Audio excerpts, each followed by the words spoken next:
ओम श्री गुरुवे नमः। ओम शांति ही शांति ही शांति ही। प्रणाम भगवान।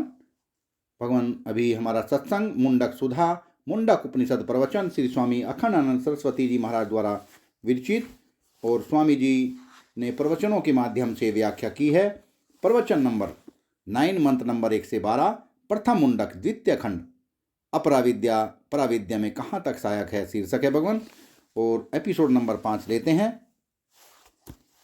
स्वामी जी बताते हैं कि तुम आंखें बंद कर लो, मौत तुम्हारी ओर से आंख बंद करने वाली नहीं है। तो निर्वेद मायात मन में मंत्र लेते हैं भगवान। भोगे रोग भयम कुलेच्युत्यभ्यम वित्ते नृपालाद भयम सर्वं वस्तु भय अन्वितम भुवि नृणा वैराग्यमेव अभियम। धन बहुत बढ़ जाएगा तो इनकम टैक्स के अधिकारी, पुलिस और छापा मार का वित्ते नृपलाद भयम, बड़ा भय आवेगा। भोग करोगे, रोग का भय है। कुल की प्रतिष्ठा की बात करोगे तो कलंक लगने का डर है। दुनिया में ऐसी कौन सी चीज़ है जिसमें डर नहीं है? तो यह जो कर्म से बनाई जाती है जितनी चीज़ें, इनकी परीक्षा करो। ढेला फेंको और सोचो कि वह सीधा सूर्य का उल्लंघन करने चला जाएगा तो तुम्हारा हाथ के ढेले में इतनी ताकत नहीं है। तुम्हारे कर्म से बनाई हुई वस्तु में इतनी शक्ति नहीं है कि तुमको परमात्मा की प्राप्ति हो जाए। लेकिन बताया है कि इसलिए जो सत्य के जिज्ञासु हैं, परमात्मा की प्राप्ति के इच्छुक हैं, उनको वैराग्य करना चाहिए। न अस्तस्यकृत करतेन, अकृत मोक्ष बनावटी नहीं है। अतएव करतेन नास्ति, वह कर्म से सिद्ध नहीं होता। कहते हैं कि यह मुक्ति जो है यह कर्म से होती है कि नहीं होती है। बोले कर्म से अगर मुक्ति होती तो जब कर्म की शक्ति क्षीण हो जाएगी तो मुक्ति से लौटना पड़ेगा। स्वामी दयानंद जी महाराज ने मुक्ति से लौटना माना है तो इसलिए माना है कि वे कर्म से मुक्ति मानते हैं। तो जब कर्म से मुक्ति मानते हैं तो लौटना तो पड़ेगा ही। पूर्व मीमांसा वाले स्वर्ग से लौटना मानते हैं तो स्वर्ग कैसे मिलता है? बोले कर्म से मिलता है। तो जहाँ कर्म से जाओगे वहाँ से लौटना तो होगा ही। बोले भाई उपासना करेंगे हम, उपासना करते करते ईश्वर प्रसन्न होगा, ईश्वर प्रसन्न होकर हमको मुक्ति दे देगा। तो जब मुक्ति तुमको तोहफे में मिलेगी ईश्वर की कृपा से, अनुग्रह से, तो कभी ईश्वर हुक्म कर देगा कि ए सुनो यहाँ आओ, ए जय विजय इधर आओ। क्या बात है महाराज, क्या आज्ञा है? बोले देखो हमने तुमको मुक्त बना करके वैकुंठ में रखा है, अब हमारी आज्ञा मानो, तुम जाओ मृत्युलोक में। ऐसे ए सनत कुमार, आज्ञा महाराज। बोले देखो हमने कृपा करके तुमको मुक्त किया है, जाओ धरती पर। तो तब मुक्ति अपने कर्म के फल स्वरूप मिलेगी या किसी के दिए हुए मिलेगी, तब तक उसके लौट जाने की शंका रहेगी। अच्छा, जब मुक्ति स्वतः सिद्ध है, अपने आत्मा का स्वरूप है और ज्ञान से भी मुक्त सिद्ध होता है, तो मुक्ति तो सिद्ध ही है, उसके लिए प्रयत्न करने की जरूरत है? क्वेश्चन मार्क लगा दिया स्वामी जी ने कि मुक्ति तो सिद्ध ही है, उसके लिए प्रयत्न करने की क्या जरूरत है? बोले यह जो मुक्ति तुम्हें अज्ञात हो रही है, यह जो मुक्ति तुम्हें अज्ञात हो रही है ना, अज्ञात होने से अप्राप्त हो रही है, तो श्रवण मनन निधि ध्यासन करने से मुक्ति आती नहीं है, मुक्ति पैदा होती नहीं है। जैसे आँख से मौजूद घड़ी दिखलाई पड़ती है, वैसे ज्ञान होने पर पहले से जो आत्मा मुक्त है ना, वह आत्मा की मुक्ति मालूम पड़ती है। मुक्ति कर्म से पैदा नहीं होती। न अस्तकृत करतेन, यदि मुक्ति पैदा हो तो मुक्ति नष्ट हो जाए और स्वतः सिद्ध हो तो साधन व्यर्थ।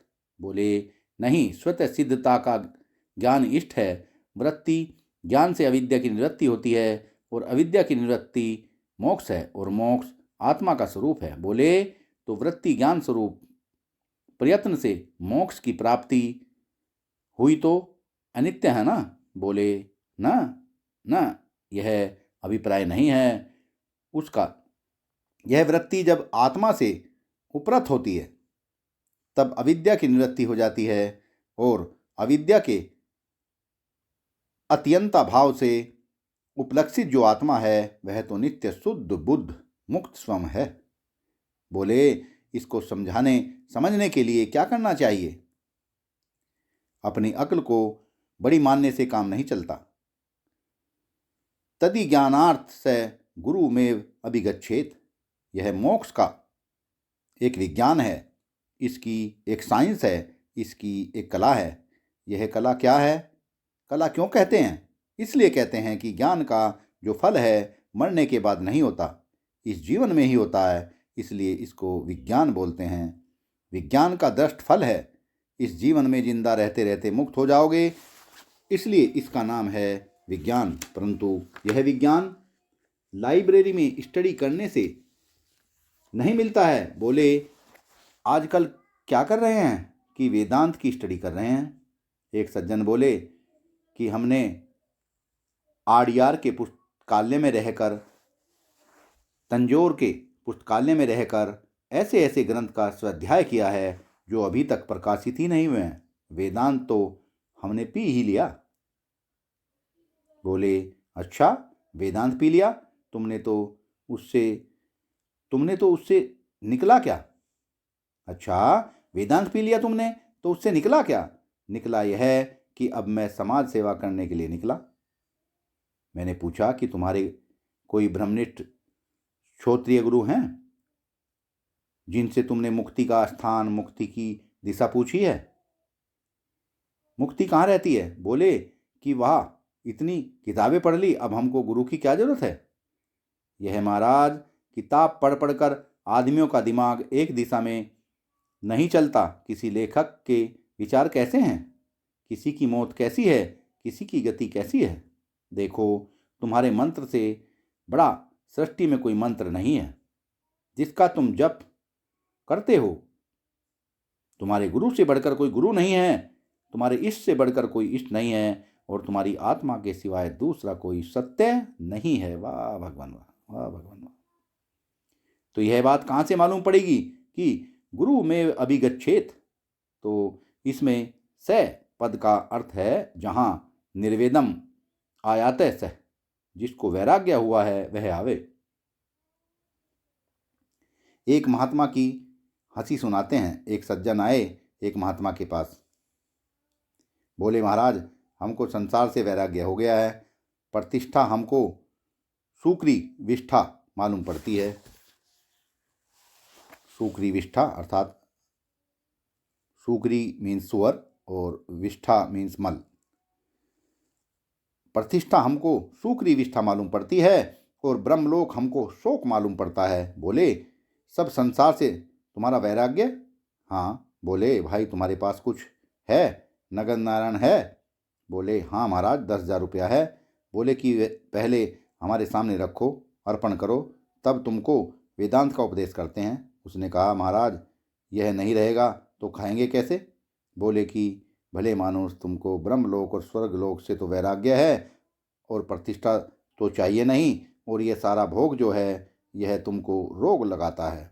अरे भाई, पैसा दे देने से तुम्हारा शरीर छूट जाएगा, मर जाएगा, इतना ही तो होगा ना। तो अब तुमको इसमें मोह क्यों फंसा है? यह तो लोगों का भ्रम है कि हमको वैराग्य है।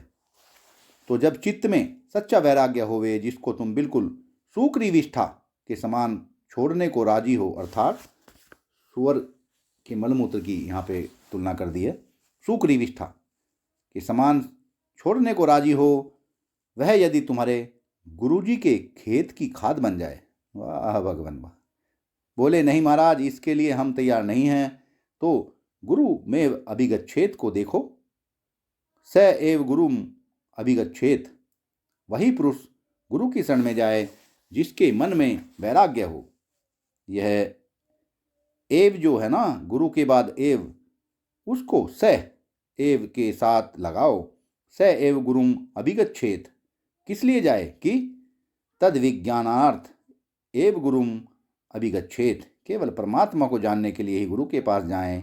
और गुरु में अभिगच्छेत, केवल गुरु के पास ही जाएं, अपने प्यारे प्यारी के पास न जाएं। दुनिया में जब प्यार हो जाएगा तो ईश्वर की ओर कैसे चलोगे।